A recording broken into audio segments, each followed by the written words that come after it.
Hey, what's going on, guys? So, we got a new update for Marathon. The first thing that stands out is the sponsored mode change. The zone has been moved over to Dire Marsh at night, which already changes the feel of the mode quite a bit just from the setting alone. Night versions of maps always bring a different mood to the match, and this kind of change usually means players are going to have to adjust their routes, sightlines, and how they move through the area. It is one of those changes that may sound simple at first, but in practice it can affect how every match plays out. Then there is the CRI Armory update, and this is probably the part a lot of people will care about right away.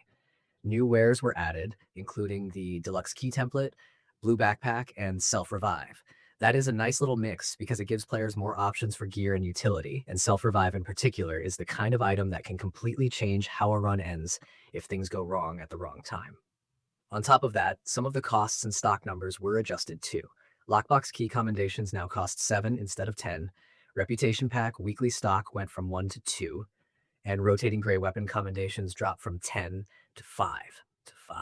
So there is clearly some balancing happening here, and it looks like the goal is to make certain items a little more accessible without making everything feel too cheap or too easy to grab. They also updated the Dire Marsh Night activity description to make the sponsored kit loadout requirement clearer.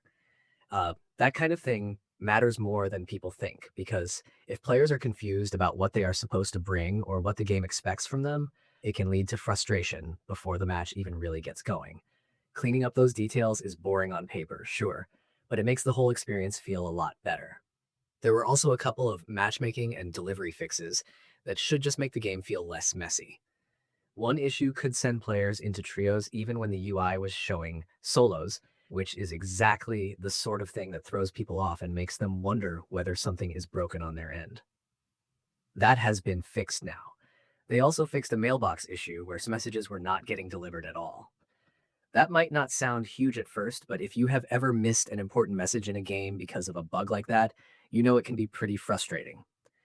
In combat, there is a fix for the sniper boss audio, which is a good one. Before this, nearby runners who were not even being targeted could still hear the boss warning audio. That kind of bug can mess with your awareness pretty badly, because now you are reacting to a sound that may not even be relevant to you. With that cleaned up, fights should feel a little more readable and less confusing.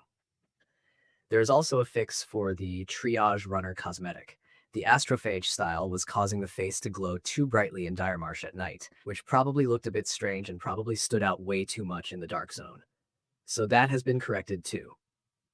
It is a smaller detail compared to the gameplay fixes, but these little visual issues do matter, especially when a game is trying to keep its atmosphere consistent.